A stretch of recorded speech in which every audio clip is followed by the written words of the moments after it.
Go ahead. Our mission, Helping Parents Heal, is a nonprofit organization dedicated to assisting parents whose children have passed. Through support and resources offered, we aspire to help individuals become shining light parents, meaning a shift from a state of emotional heaviness to one of hopefulness and greater peace of mind. HPH goes a step beyond other groups by allowing the open discussion of spiritual experiences and afterlife evidence in a non dogmatic way. HPH affiliate groups welcome everyone, regardless of religious or non religious background, and encourage open dialogue. Attendance at this meeting is voluntary. We hope that participants will learn from and share with each other. Discussions here are not designed to replace traditional therapy or spiritual counseling.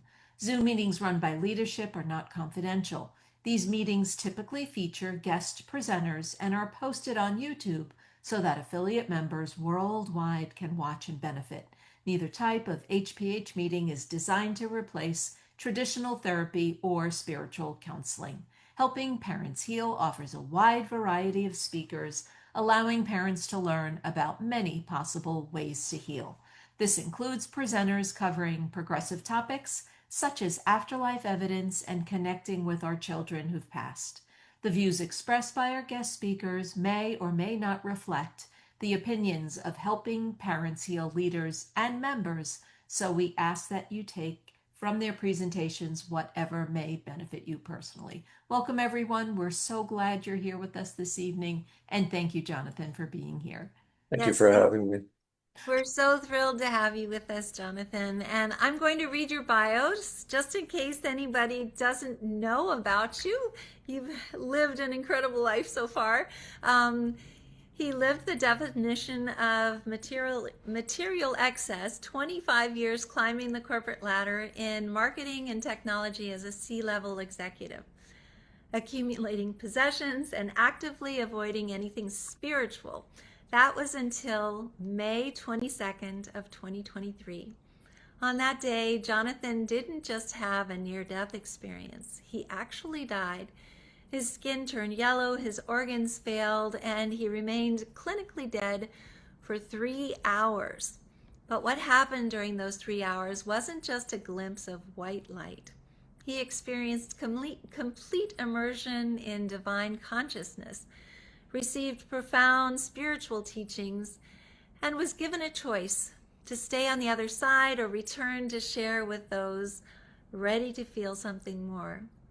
He chose to return, but the being who came back bears little or no resemblance to the executive who died. The cord was effectively cut. His experience has been part of the Endorf and Ions research studies into near-death experiences. Since August of 2024, Jonathan has helped individuals across 10 countries through speaking engagements, group calls, and private sessions.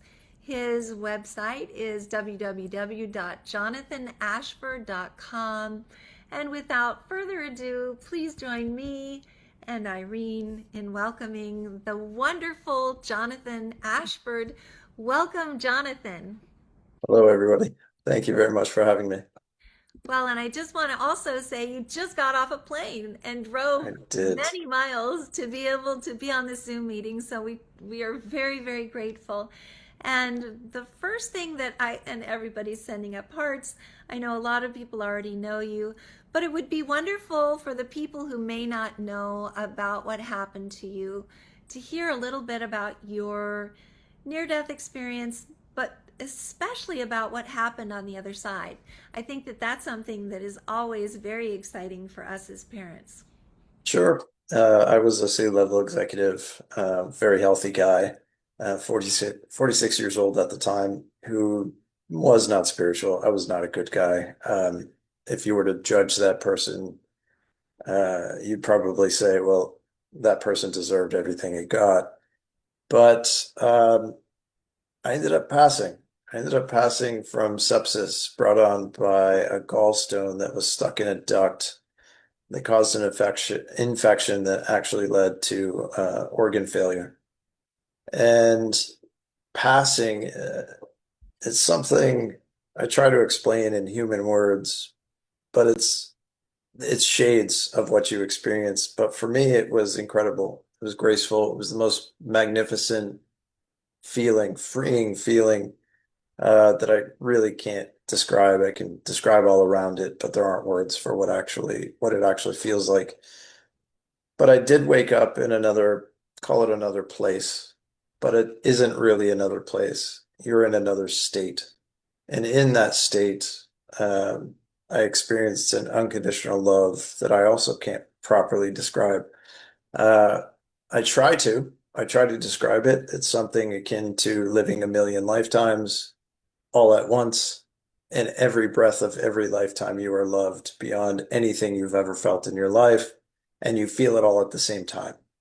And I would say that doesn't even begin to really describe it. It's so much more powerful than that. But I experienced unconditional love. I experienced a life review um, where I was shown kind of how I treated people, the good, the bad, the ugly. I was made aware what reality is really about, why we are here, why our deaths happen the way they happen. Um, really shown that nothing is random. Everything happens for a reason. We're all here to wake up to something greater than ourselves, and death is a part of that. Our deaths serve each other. Coming out of that, I was given a choice to stay on the other side or return to help others. But I say it's not really a choice, it's more of a divine joke. When you feel your love for all things and everyone everywhere, it's kind of like, do you want to ignore that and stay here with me, or do you want to go back? So I chose to return to help others. I never went back to being an executive. I live off donations. I sold everything, including my house. I have an RV that I travel in and stay in Airbnbs in between. Um, I just have no desire for the human life that I lived. And it's interesting to hear that bio, that's an older bio. And I'm trying to think about when the last time I was here, and I had spoken to people in 10 countries. I'm now something over like 50 countries in the world. So I'm just here to share. I share my experience. I share what I learned on the other side. I try to share the love um, that is actually within you. It's in everybody here, but we have amnesia and it's hard to remember it. And it's especially hard to remember it when you've been through something traumatic. And I'm just here to share more to hopefully help you find that love, either through a loved one who has left or through you remembering and reaching that loved one through the love which is within you right now. Oh my goodness, that's so beautiful and perfect. And it's exactly what all of us want to be able to hear. And as I say, if you'd like to ask Jonathan questions, and I just keep seeing so many things in the chat box about how grateful everyone is that he's here. So please, since he's here, you're welcome to ask a question, but please don't raise your hand. Ask them in the chat box, and Irene will be asking them in just a little bit. But I'd like to just, as you're doing so, ask what your experience, what your near-death experience taught you about what truly has value in this lifetime. Yeah, that's the interesting thing. I was such a type A, dominate the world kind of guy, and it was, what's the next challenge I can take on and defeat? Or what can I accumulate or acquire, what material things? And everything I had done, everything that I had achieved in my life, and I achieved many things. I was vice president of a company by 25 and many sports accolades and I traveled a little bit playing sports throughout the world. And I realized on the other side that none of that mattered. Not, it wasn't worth a single grain of sand. None of it. Not all the money, the jobs, the titles, the successes, the wins, nothing. It was worthless, absolutely worthless. And it's scary to see how much time and effort we put into those things because you could say it's something that keeps us from recognizing what we are. We get distracted by what we think we want. And coming out of that life review, I recognize that there really is only one thing that matters. It's a singular free will choice that everybody in existence has. That I choose to be loving in this moment. I'm not worried about tomorrow. I'm not worried about next week. I just right now, in this moment, I choose to be loving and I recognize that, or I don't. I forget. And the times I forget, I choose to love myself for forgetting. So in essence, I'm sitting in love, which is the most valuable thing here. It's literally your entire existence without you knowing it's your entire existence. It's kind of like the divine sense of humor that it has. I will put you into an existence where you forget what it's about and hope you remember. I'll give you little clues and breadcrumbs along the way, but if you're not paying attention, you'll miss it. It's beautiful. And I just really would love for you to say one more time, because I know that you said this last time. You talked about the fact that you were given a choice to come back, and you did. A lot of people are asking why their children, or did their children have a choice to come back, and why they did not come back. Maybe you could just address that again so that people understand Sure. that before we move forward. Yes, I was given a choice, but there's an asterisk attached to that choice. That asterisk was, you know, I would not return to a human life. I would not return to the boats and the toys and the money and the career, the desires to have human life. The return came with this knowledge that I would not be that human again.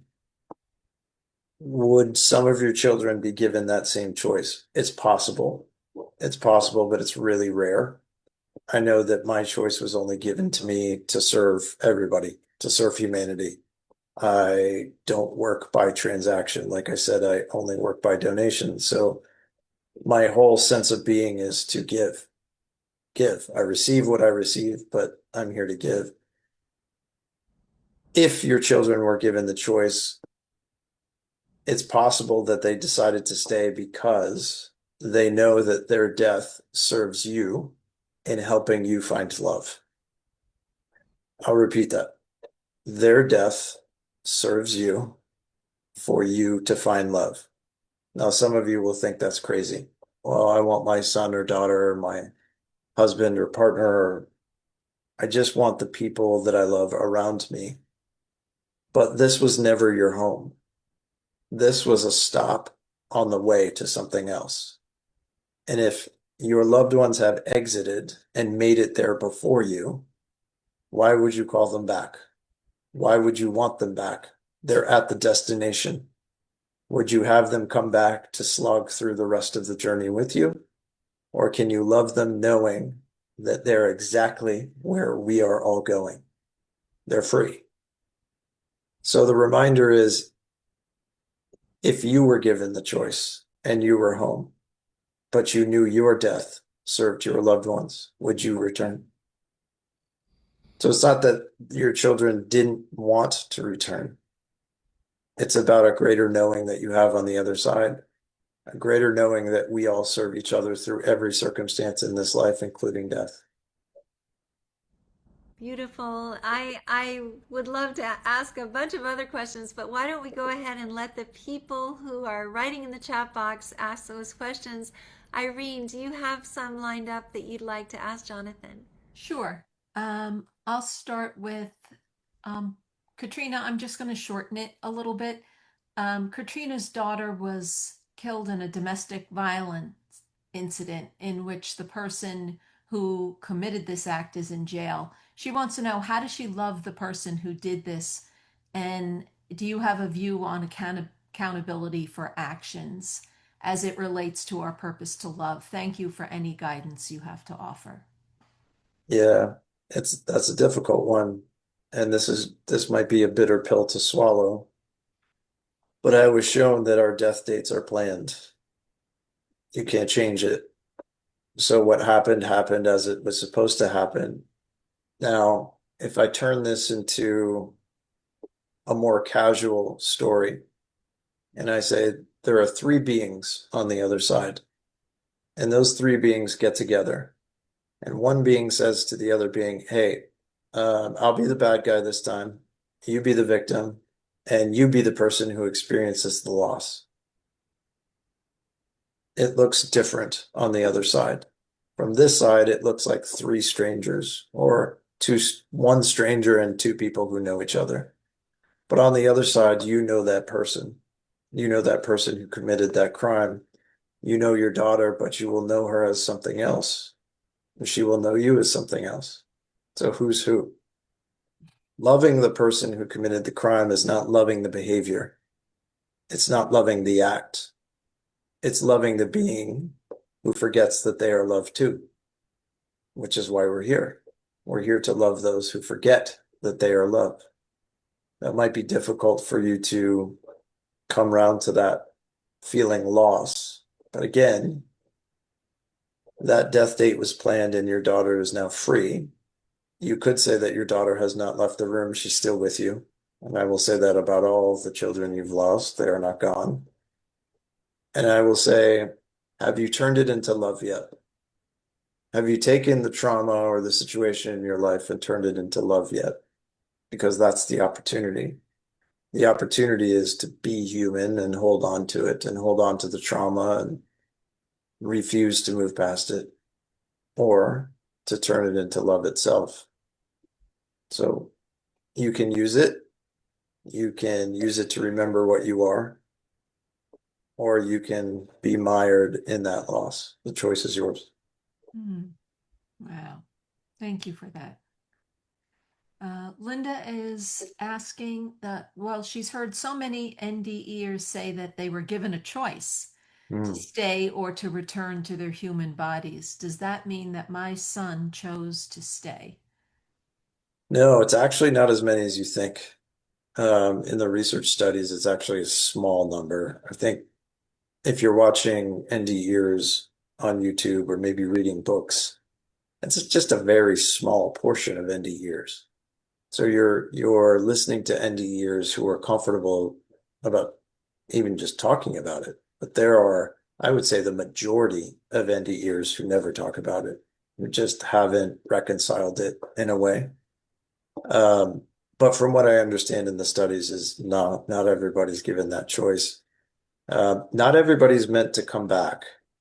If everybody who had an experience where they could come back, the world would look very different. The world, a lot of people would get stuck because it would seem more normal than it is. Be normal. Oh, you know 10 people who have died and come back. The world is very different under those circumstances. It's not about coming back, it's about coming back changed. That's the difference. There are plenty of NDErs who don't come back changed, like I came back. So I think it's a bigger question than that. I I want to tell you not to sit and wonder about whether your child is here or not, or made the choice to come back or not. Sit in the understanding that your child is here with you. So did they not return, or did they return in a state that's different than what you expect? Also, I just want to say that there are so many near-death experiencers that Irene and I have encountered who were told that they couldn't stay. They had Yeah. to come back to Earth. So I think that there are different situations that happen for each person who has these near-death experiences. Mhm. But I think that being able to come back the way that you did is something that's fairly rare, and then also wanting to stay over there and wanting to be there instead of coming back to Earth is very frequent, and they're Mhm. told they have to come back. Yeah. So, anyway, but go ahead, Irene. I'm sorry. Sure. Um, Dawn is asking if you saw children when you were there. What are people doing when you visited the other side? No, I didn't see children. I woke up in a landscape. That might help frame some things. I was not a religious person. I was anti-religion. I was anti-spirituality. I was, like I said, not the greatest guy. And all of us from the studies, we wake up into something that welcomes us the most. And for me, I always had an affinity for nature. So I woke up into a landscape. If I had seen a church, I would have thought, oh no, I'm in trouble. So I woke up in a place that welcomed me the most. But what you realize is if you're there, quote unquote, long enough, even though there isn't time there, you realize that the landscape is a being itself that welcomes you. It's like a warm hug from another being, right? It doesn't have eyes and a smile, but it's there to hug you. And I recognized that for me, the landscape was exactly what I needed to see. If I had seen children or past relatives, I was not, I think my grandfather died when I was 7, and another grandfather when I was maybe 14, and maybe a grandmother when I was 15, 16. And they all lived very far away. I was not close with any of these people. And I think if I had woken up to them, I would have thought something's really wrong. Like, who are you? I don't remember you. I remember you gave me a piece of candy once, but this is strange. So for me, I just woke up into something that welcomed me the most, and that was nature. Hmm, very interesting. Um, okay. So Catherine is asking, um, are our children still having new adventures if they wish to do so? Yes, absolutely.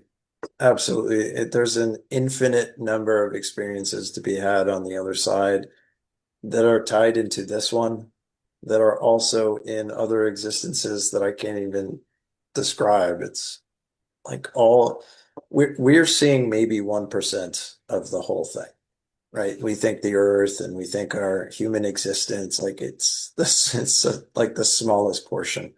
There's stuff going on that is so big and amazing, and it's kind of like we're like, we want to stay here longer. And I'm like, why? This is kindergarten. Don't you want to graduate kindergarten? Don't you want to go on? Like, why do you want to stay here? There's better things. So yes, your children are in a state of bliss, experiencing other things, possibly in other existences, having experiences that have nothing to do with time itself. So as you live your lives and count years, they may have counted 100 more existences before you even pass. So there are possibilities beyond explanation. I'll just say that. Wow, awesome. Okay, Kathy is asking, always a hot topic when we talk about this. Is suicide part of the soul plan? Is it considered one of the possible exit points? My son had so many ways beforehand he could have possibly have passed, but didn't. No, I was shown that it's never part of the plan. It's a free will choice. You have the free will to exit here anytime you'd like. I will say, please don't do that, though, because we all experience what we need to experience through each other. So you're needed here. I need to experience you in some way, in a good way, in a bad way, whatever way that is. But I will say it's not part of the plan. However, you aren't judged for it. So you don't have to worry if your child has taken the off ramp early. They may have to repeat some things in another incarnation, or maybe they've woken up to the complete love in which they are on the other side. But I can assure you, you are not judged. So you don't have to worry if they're someplace special just for people who commit that act. I will say that's just not the case. Um, they recognize love now in the state that they are in, that they weren't able to recognize while they are here. So they will carry that back into another incarnation. Mm, thank you. That's beautiful. Liz is asking if we're forgiven for the life that we have led. Was that addressed at all for you? She Yes, worries about not being forgiven for things she's done in the past. yes. I will tell you that as somebody who committed all the bad acts, I will say that I was not judged during doing the worst thing, reliving the worst thing I had done to another on this planet in my incarnation. Um, there was no part of judgment, tisk tisk, you've done this.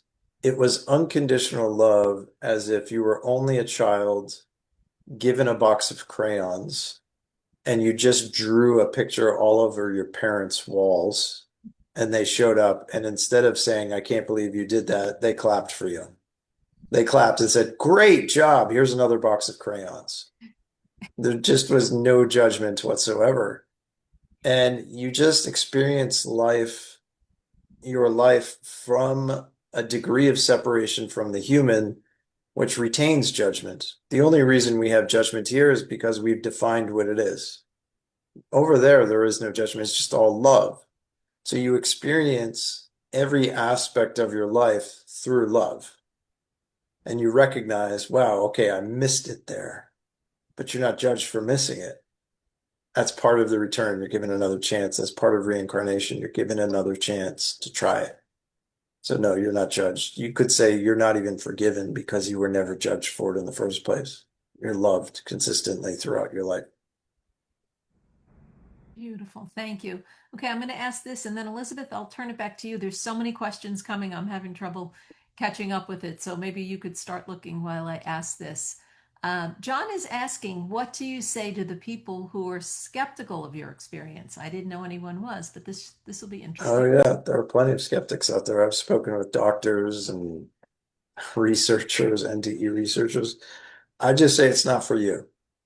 I'm not here to receive any kind of affirmation. I don't want anything from anybody. I do laugh about that sometimes because I say, well, I had a six-figure salary. I had a house. I had a boat on one side of the lake. I had a second boat on the other side of the lake. I had motorcycles, all the outdoor gear I could go and play with, looking at country club memberships, possibly moving to Texas for a much higher six-figure salary. And I walked away from all of it after one experience. So I'm either nuts or I had an experience that you can't really explain by normal medical standards. And I will say to walk away from that, uh, to wake up a different person 3 hours later and to walk away from that day, you could probably, if I wasn't part of the research studies, they would probably put me in a straitjacket and saying there's something wrong with you. So it's not for everybody. Love this. Thank you, Jonathan. This is just incredible. I could listen to It's you all day. amazing. And there's an interesting question here, and it's from Maria. She's asking, what other existences are you aware of? So I'm not sure if she's talking about your past lives, Mm, perhaps, or if she's talking about existences outside of this universe, for instance. But maybe you could just okay. answer that however you feel would be helpful. Yeah, I was shown many of my past existences, what you would say past lives, which I know aren't really past because we're actually still living them in a way. Um, I was also shown existence here is not what you believe it to be. So if you think you've been a human, well, you've kind of been deceived. You're not human. You're wearing a human costume, but you're not human because when you die, you're no longer human. But what goes on is inhuman, right? It's immaterial. Um, but I was shown that you've been everything here from a paper cup to a turtle to a bird to a human to a tree. So what's existence? And then outside of that, there are existences in other places and other realms that make this look like a cartoon. Um, Places, I will say places and states of being to where you are completely evolved, if we want to use the word evolve, where you are, where the basis of those existences is nothing but love. So imagine existence where you never have anything but love. There's no judgment. There's nothing to ponder. There's nothing to change. There's nothing to do. There's just to be in the state of bliss. And imagine your life as if that was it today. You can have that. So existence is much more fluid. We look at it and say, this is human, and that's the bird, and that's the turtle. And I will say, actually, it's all the same. It's all intermingled, and they're all expressions of an infinite intelligence that if you were to feel it in the human state, it would probably crush you. It'd just be too much, too big. But yes, there are an infinite number of existences beyond what you can imagine. Oh, I love that. I know that this question is coming because of the fact that we want to know if our kids in spirit are able to see us. But Mm. I know that you said that you don't have a lot of people who are on this other side, or you didn't when you transitioned. Hmm. But while you were over there, were you able to see your loved ones here on Earth? Yeah, it's seeing but not seeing. In my case, it wasn't like there was a window I could look out and be like, oh, there's my father or there's my mother. It was more of like one of the things that I woke up to was seeing 360 degrees around me. But it's seeing, but it's not seeing because it's also feeling. So seeing and feeling, it's like you can feel your loved ones, which is seeing there. There's no separation between sight and feel, like a psychic feeling.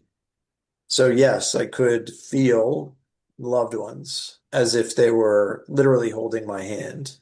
You feel connection to your loved ones, your pets, all things in a way that is far beyond visual sight.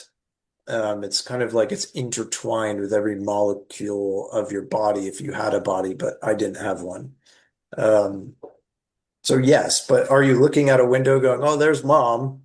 No. And in a way, you're not, you haven't left. It's like you're still here.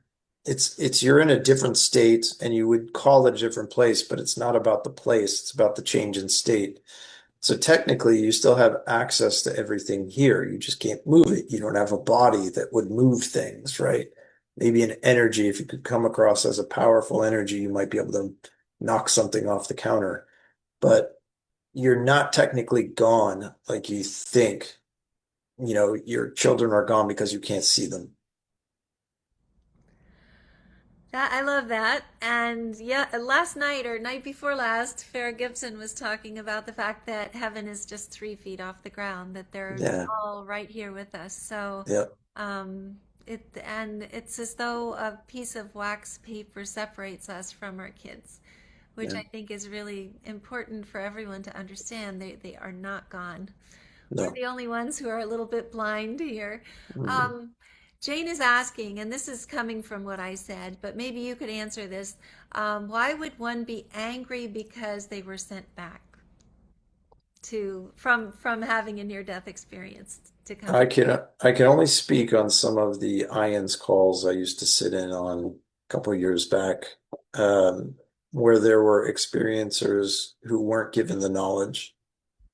So you have this experience that breaks who you are, and then you come back and you don't have the knowledge to rationalize it in any way. So you can't hold a job anymore. Your relationships deteriorate. Maybe you turn to drugs and alcohol just to cope.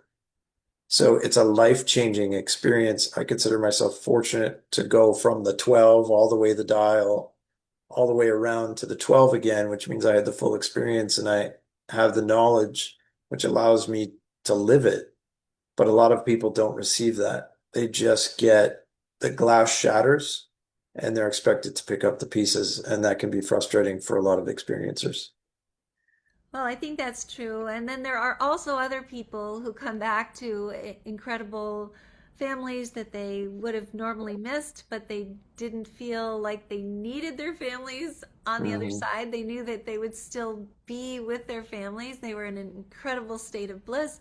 And so, yes, I understand that other side of the coin, though, coming back and feeling completely um, in a world where you don't belong anymore, unfortunately, which makes sense as well. Some people have more than one NDE in their lifetime.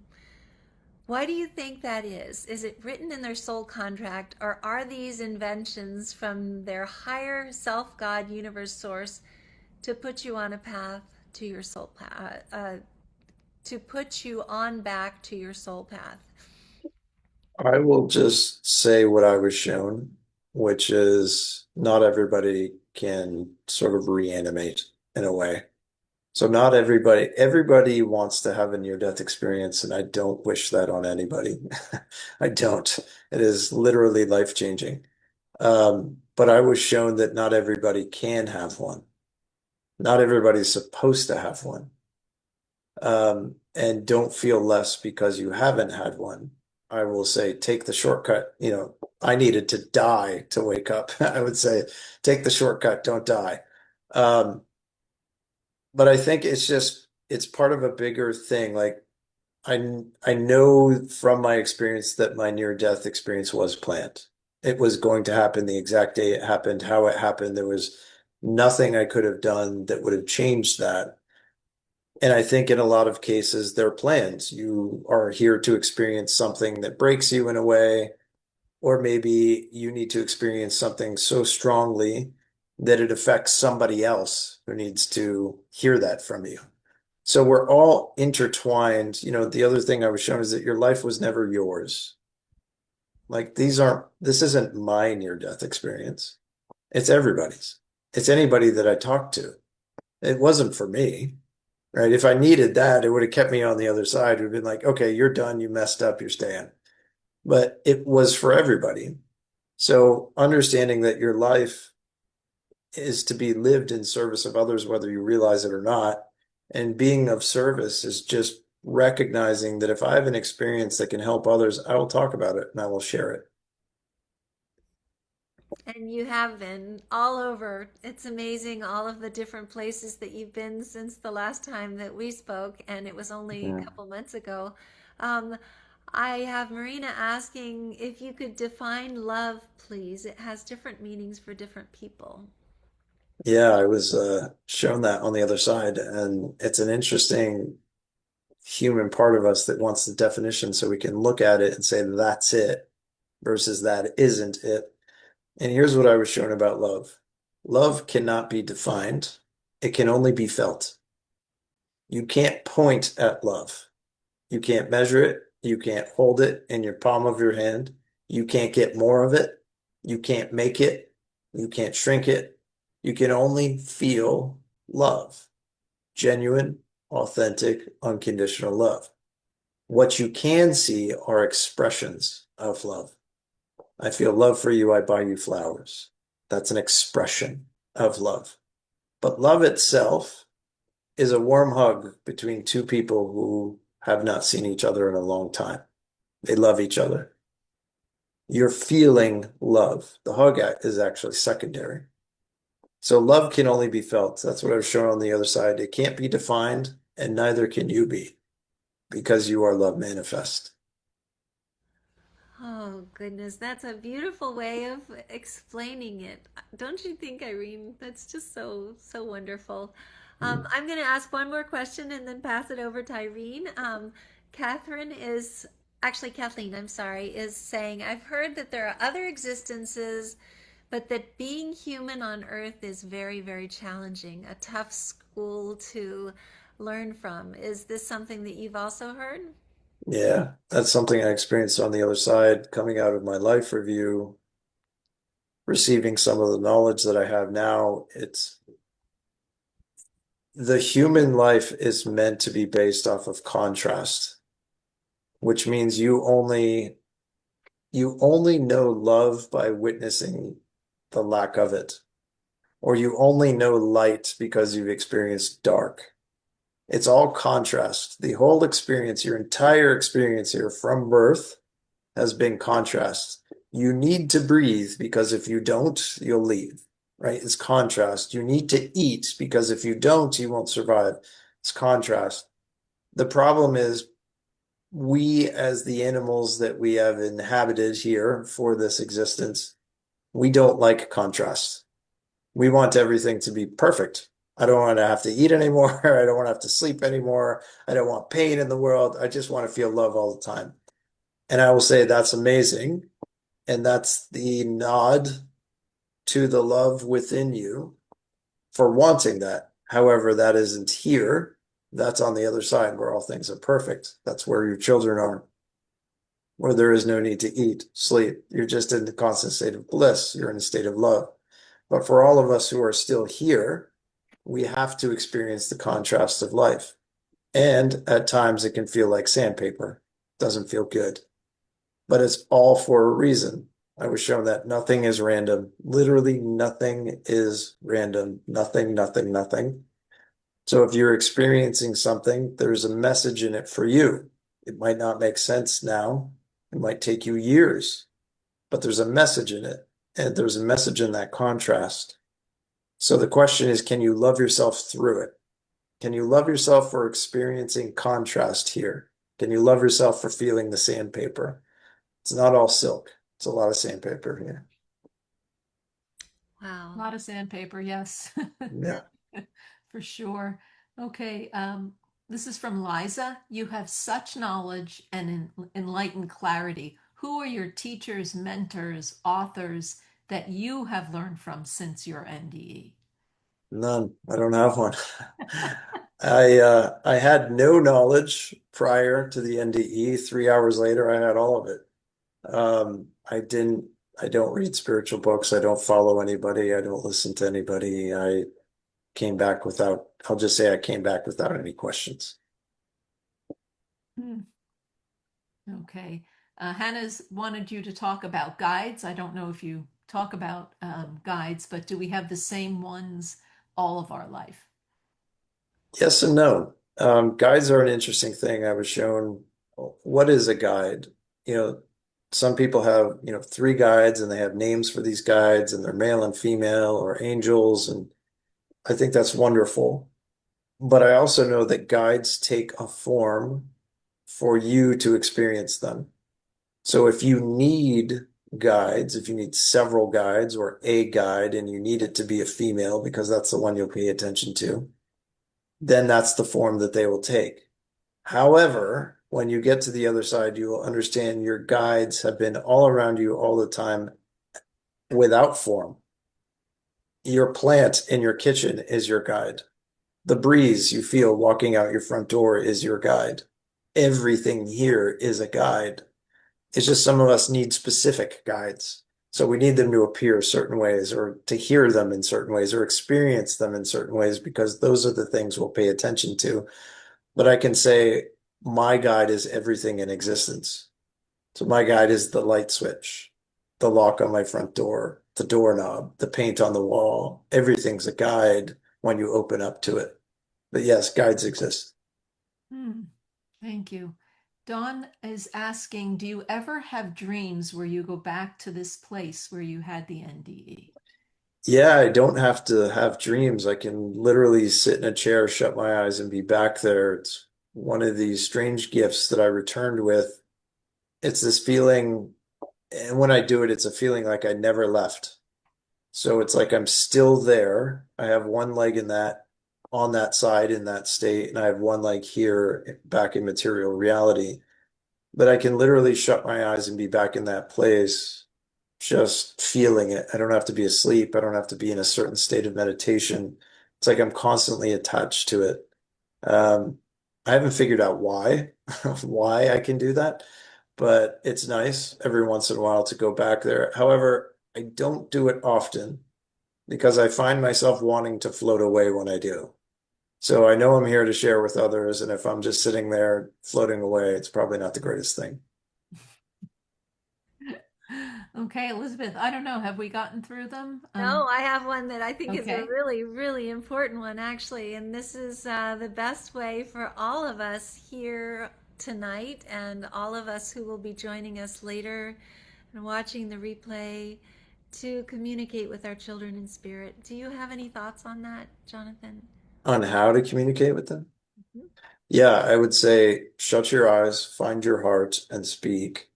Know this, that if you're speaking with authenticity and love, they can hear everything. You don't need to say it out loud. You don't need to write it down. Think it, feel it from your heart, and they can feel it. as if you're there in the room with you. Everything you've ever said to your children from that space, they have, they know, they're with you. They're they're holding your hands more often than you could possibly imagine. And I think that's the hard part is you can't feel it, right? You can't feel their warm body, but I can tell you that they're with you constantly. They're never gone. Like there isn't a place where they have to be. Whereas, okay, I got to leave mom and dad, I got to go somewhere. They're always with you, so don't be afraid to speak to them. You might not get a response depending on what state that you're in, but you might get synchronicities, right? You might think of your child and then a bird flies by, butterfly, or a rainbow, or a dream that night, a song, maybe their favorite song, maybe a bump in the night. There are a million different ways that they can speak to you. It just won't be human. It just you probably won't hear them call your name. They're not in a body, they don't have a vocal box anymore. But speak to them. They're around. That's beautiful. I also have someone asking, from having an NDE, do you know when you are going to transition and go back? Yeah, I was shown a couple different versions of my death. Um, the nice part, I was old in both of them, so I guess I'm going to be doing this for a while. Um, but at the same time, I don't fear death. I don't if it rewrites the plan and it says, okay, you're done, we're taking you back, I'm okay with that. It's an incredible experience. It's I know you miss your kids, and I know that there's a part of you that doesn't want to die. But I will tell you that what is there is far greater than what you're experiencing now. And if you can find love within yourself and you can remember that you are loved and that you can love your children for being there, then life gets a little bit less like sandpaper and more like silk. And that's just a daily practice.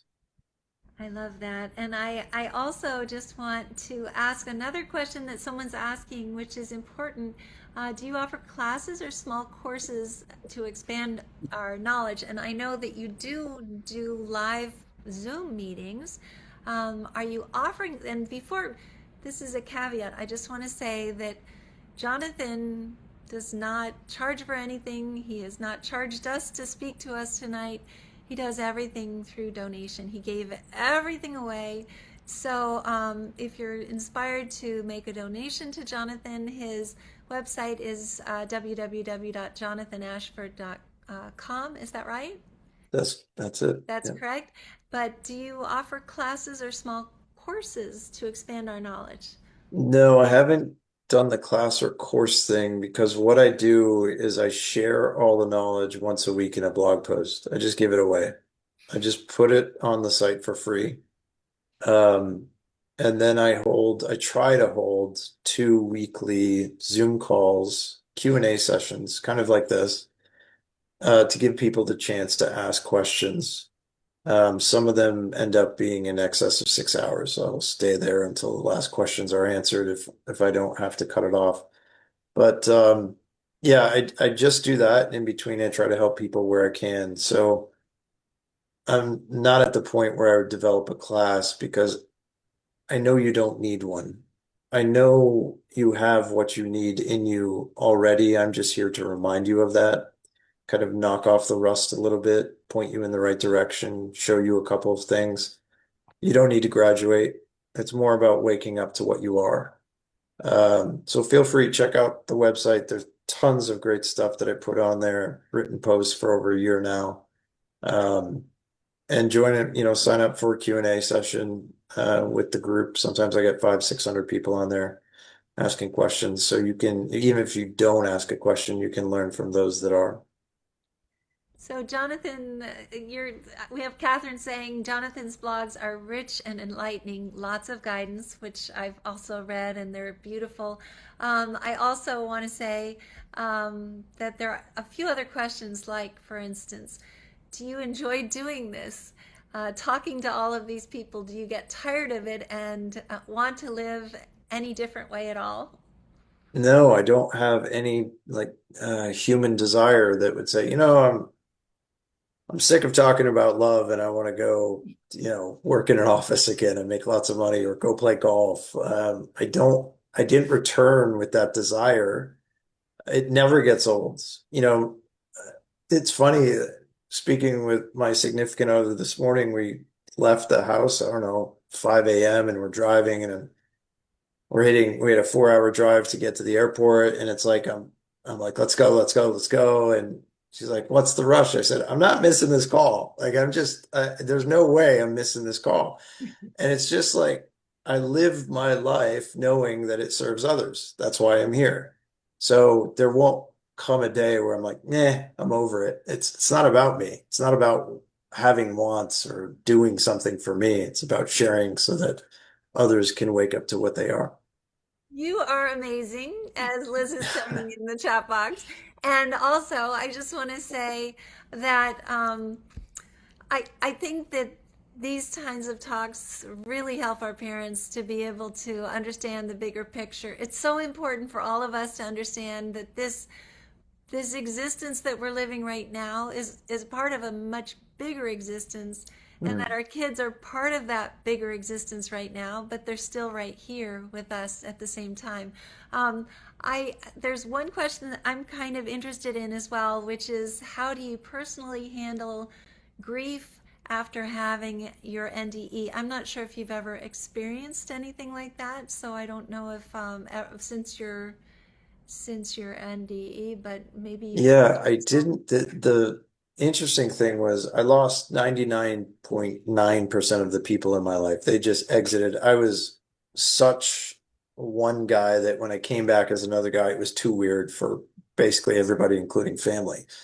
And I didn't feel any grief. I didn't have grief for the loss of that life, or grief for the loss of the material things, or grief for the loss of the money or the people, because I sat in a space of just unconditional love. Like I just woke up with a love that I continue to have for all people everywhere.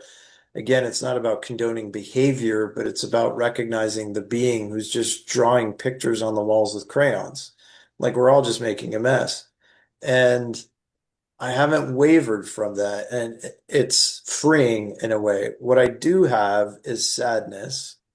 And the sadness comes when I recognize people that they just turn their back to it. They don't want to hear it. They don't want to hear me talk about love or the fact that you are love manifest. And that I do feel that heavily. I feel sadness for those people because I know they will feel more sandpaper in this existence because of that. But for the most part, I just sit in unconditional love for everyone making their portraits or masterpieces on the wall with the crayons. That's beautiful. I wanted to just ask this question because I think it's really important to all of us, and maybe this will be our last unless Irene has one more. Leslie is saying, I understand that I may experience my child as a bump in the night, a Mm. synchronicity, etc., but how does my child experience me? As love. As the love in which you are. That is the connection that goes on forever. Like the love that you had for your child, right? Your child is born and you held your child for the first time, and that overwhelming love you had, that love and care, that goes on forever. That doesn't die. So they experience you as love. Now, they witness your challenges, but they also know from that state that those challenges serve for you to remember that love. Right? Everything in your life is trying to get you to remember that love. Even the worst day of your life serves a purpose. And it's hard to understand because it hurts so much. But at the same time, at someday, you might get to the point before you leave here. Maybe you're 99 years old, sitting in a chair by yourself before you go, and you'll recognize why the things happened in your life the way they did, because you will wake up to love in that moment and you're free. So your children experience you as the love in which you hold for them. That's Hmm. so wonderful. Irene, did you have another Um, question for well, I Jonathan? had a question I wanted to ask Jonathan. What purpose do you feel that organized religion serves in people's lives? Having grown up with organized religion, I'm very happily no longer a Catholic, and I feel like it did not serve me well as a child. So I struggle with that and watching Mm. how it is so important to so many people. It was interesting. I was raised a Catholic, and when I turned 18, I like kind of was like, thank God I don't have to do that anymore. It just never resonated with that person. But there was something interesting that I recognized from being on the other side and coming back is that there is a golden thread of truth that runs through every religion, every spiritual belief, but none of them have it right. And it's what's written in each religion actually creates more division and separation than it does the love that they tend to brag about. Do I have anything against organized religion? No. I would say if you're not spiritual, find it. Find a religion because that might be the very thing that opens you up. However, don't attach yourself to it because we're talking about human words and human definitions. And again, we're all kids using crayons, so that should give you an idea what those definitions are worth. So when you leave here, you will understand that nobody really had it right, that the only thing there is to think about is love. And that is the truest definition of this reality because you can feel it when you get there. That's beautiful. Thank you. It is Thank you for that. Mhm. Oh my goodness. And we always ask, did you have anything else that you'd like to tell us before Yeah. we call it a night? I know you just got in. Thank you so much for spending all this time with us. But if you'd like to say a few last words, please do so. Yeah, I would just say for those of you who are just mired in the pain of loss is try to look at it, understanding that it was planned the way it was planned and happened the way it happened, and it was a gift. I know it doesn't seem like one. This might sound absolutely ludicrous to you, but imagine that your loved one who left when they were supposed to leave had planned it all along just so you can feel the love that you feel for them right now and know that where they are, they've made it. They're free. And try not to love them the way that says, I want them back. Because to want them back is to submit them back into the place of sandpaper. So they have no sandpaper. They're free. Love your children where they are, and they will feel that love all day, every day. And try to remember that they're holding your hand even now, even on this call. Mm. Oh, of course they are. We feel them. We feel their love. We feel the buzzing in our ears because they're all Mm, here. And we are so grateful to you, Jonathan, for spending another evening with us. I can't tell you how much this means to both Irene and myself and to all of the parents who are on here, but even more importantly to all of the kids because I know that they really get excited when their yeah, parents are listening to things like this because they start to get it. They start to understand and that there is no separation. And no, that being able to be with our children is just it's just a heartbeat away. They're so close to us and we yeah. need to let them into our lives as much as possible. So thank you so much for being Yes, here. thank you. Please come back. Okay, Come all right, back I'll do it again. and also we always ask everybody to unmute and say thank you. So if you'd like to do so for Jonathan, please do so. And remember his website, Jonathan. Jonathan. Thank Thank you, you. Thank you, Thank Jonathan. you. Jonathan. Jonathan. Thank you. Thank Thank you you. so Thank much. you so Jonathan. much. See you. Wonderful. Thank Beautiful. Thank you. Thank Yeah. you. Love, Beautiful. love, love. appreciate Thank you. you. Take Thank care. Thank you. you. Thank Rest you, up, Jonathan. Jonathan. Bye.